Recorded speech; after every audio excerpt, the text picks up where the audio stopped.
The views, thoughts, and opinions expressed in this episode are that of the guest and host and do not necessarily reflect the values of sponsors or other associated organizations.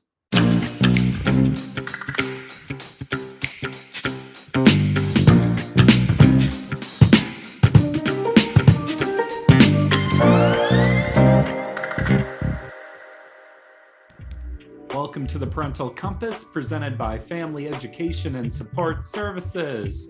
I am your host, Bobby Williams. Thank you for being here today.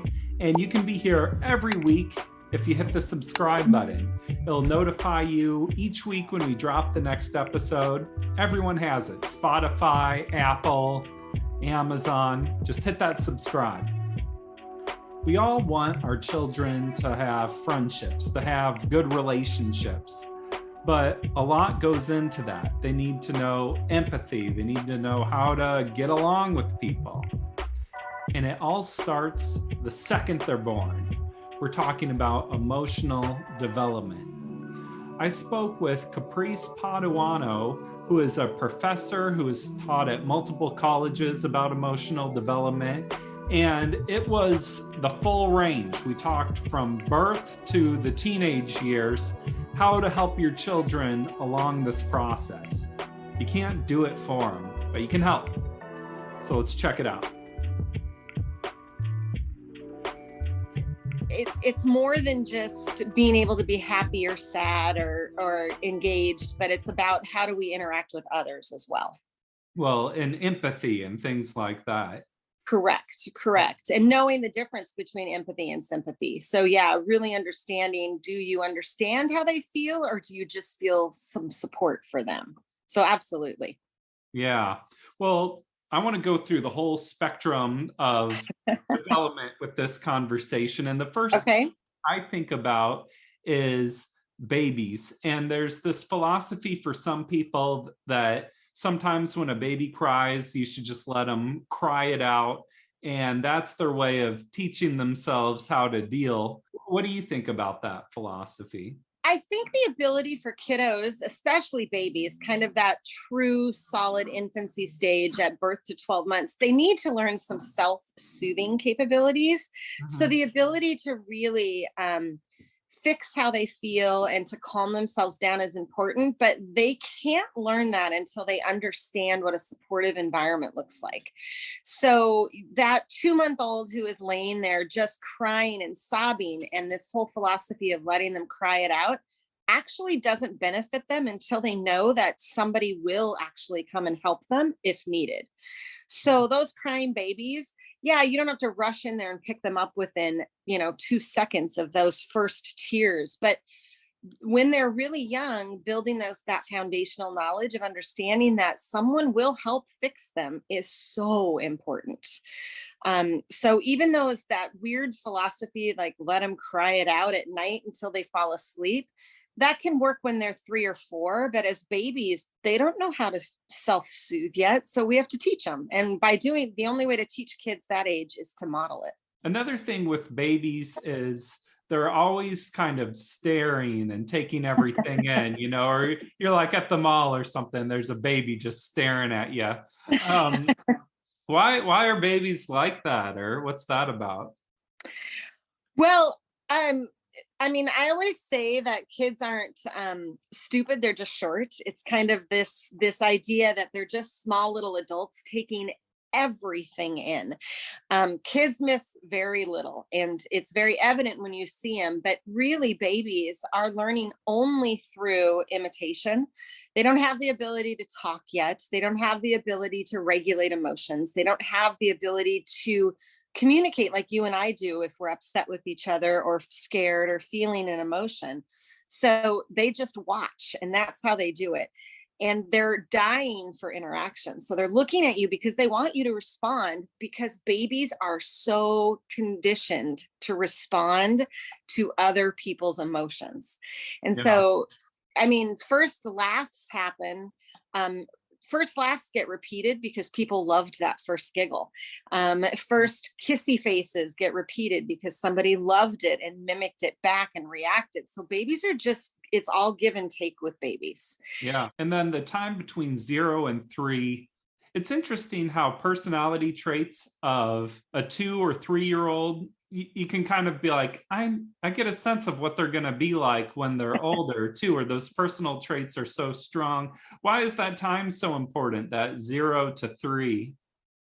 That's the time when kiddos are really building these foundational strategies and skills to do things. And we do know that characteristics are very enduring. That means that they stick around forever, really. And there's lots of debate if characteristics are inherited. So if it's nurture versus nature kind of things. Yeah. So how can we be supportive of kids in that time, or they're developing so much then? What's the right thing to do? even though this might not be the favorite opinion of everybody, but we've got to get kids turned off of screen time. Even those things that we think are super educational shows that we plug in, like Mozart for Babies and all of those different types of things. Kids benefit the most at that early stage from building quality relationships and interactions with live human beings. Mm-hmm. And so they have to have people that they trust. They have to have a good solid core of people that are dependable to meet their fundamental basic needs, food, clothing, shelter, love, those 4 basic needs. But mostly what we can do with kids at this age is to allow for kids to communicate and be a part of our worlds. We're raising kids in a society right now where we think it's okay if we put an educational screen in front of them, that they're going to get that. But what they miss in that is the give and take that comes with it. You can only watch TV for so long, and you can watch people do and show and model behaviors, but you can't practice with a screen.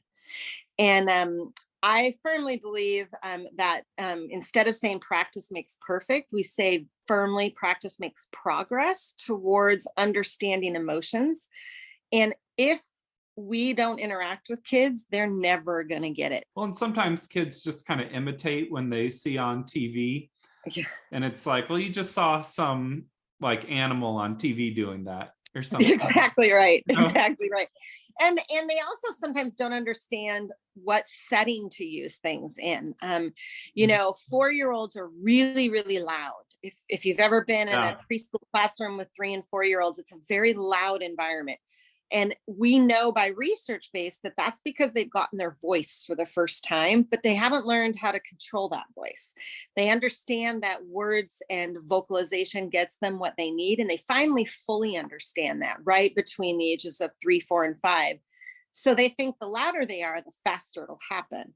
So that's the time that with kids, you really teach them the etiquette and some of the rules of language and the rules of social interactions. And they don't get that when they stare at a television. They don't understand that. They don't understand because they don't yell on a TV because they've taught these kids not to, but they haven't seen that teaching. So we have to teach them.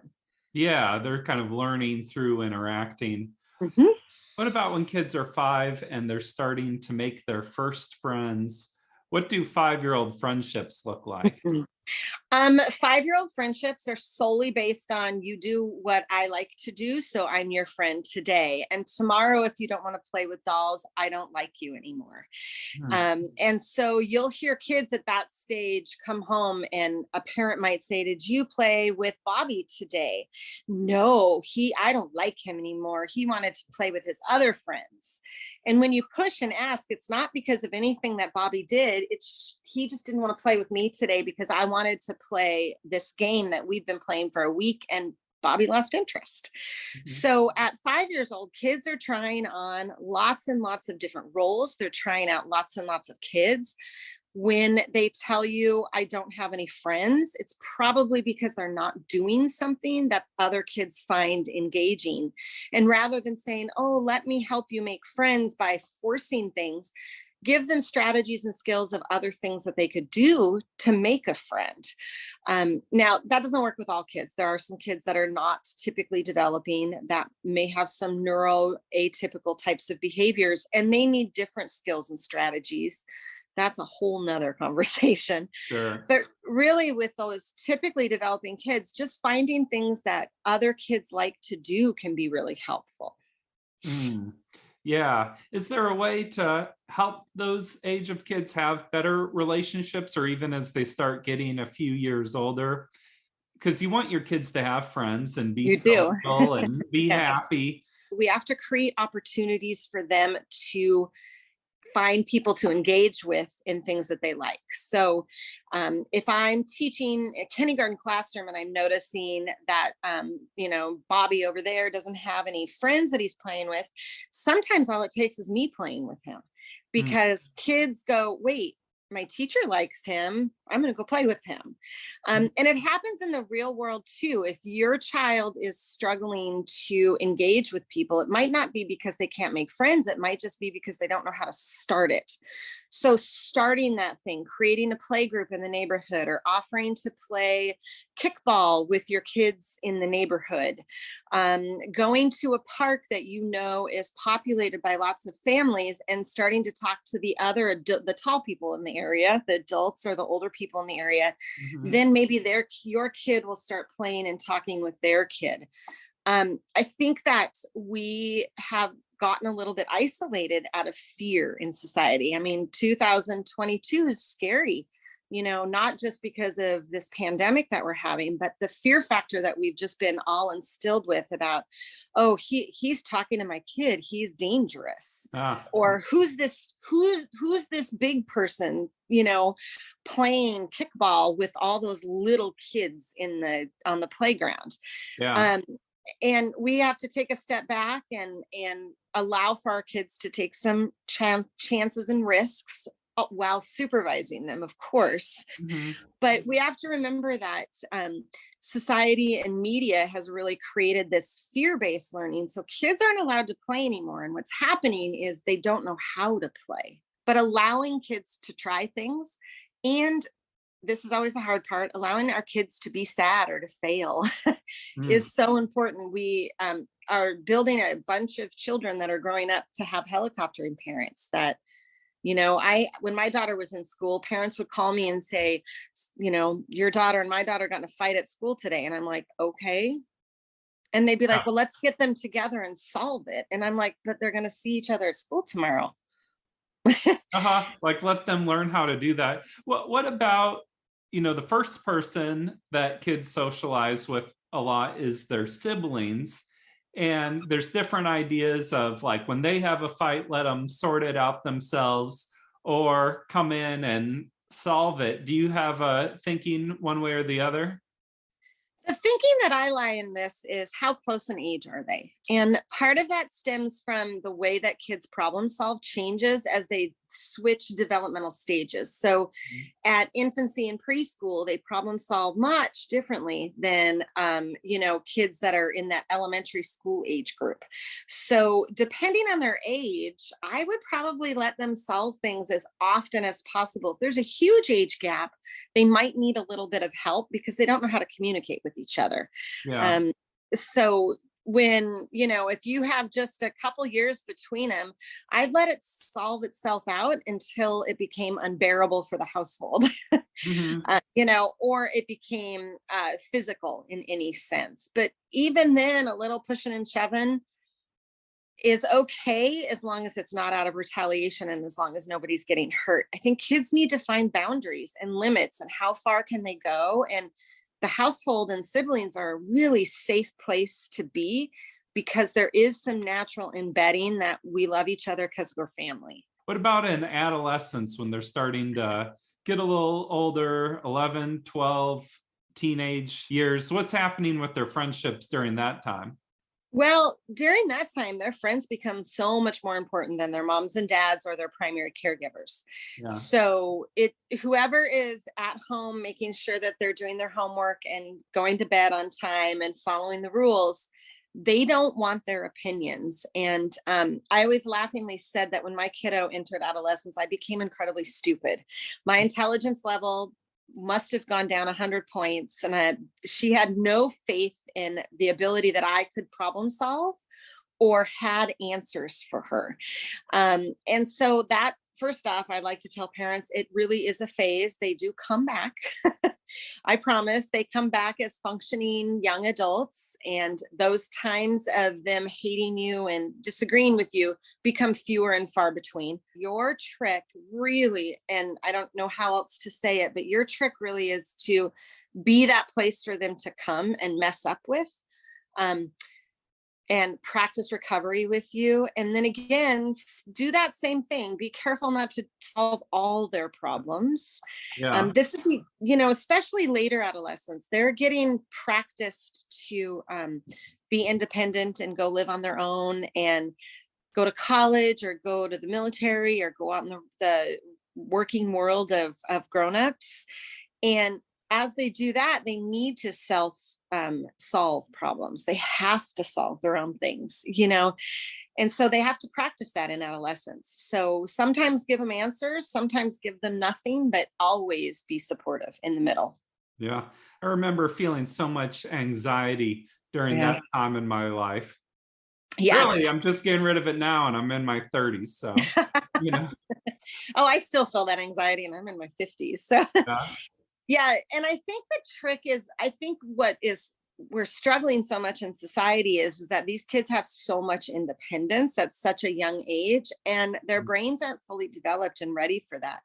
They enter college or graduate from high school, having to make some pretty concrete decisions in their world, and their prefrontal cortex, that's the front part of the brain that controls cause and effect, isn't developed. And it's not developed for little girls 20 to 21, but boys don't always have that prefrontal development until 23.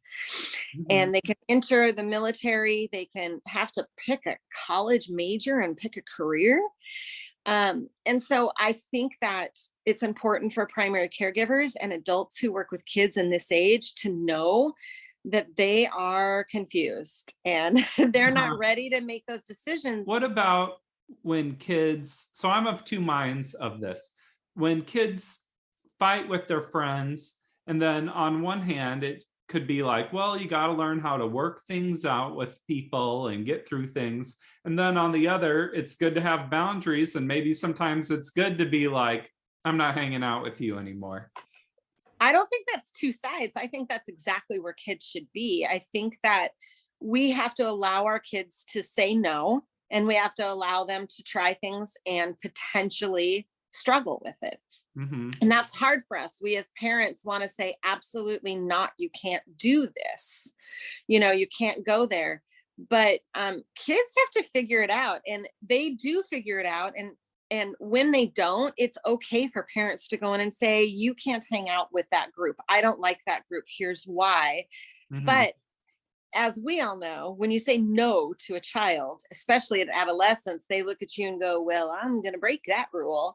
So give them options. I use my daughter a lot in examples. So if anybody's watching this and knows me, we just pretend I don't.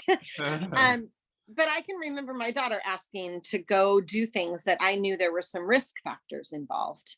Mm-hmm. And sometimes more risk factors than I knew she was capable of managing. So a big party where I knew that there might be more drinking than she was used to, or older boys when she was 15 or 16. Mm-hmm. And so rather than saying no, the first couple of times I didn't say no, we talked about what the risk factors were and how to solve them. And I said, you can go, but prove to me you can do this responsibly.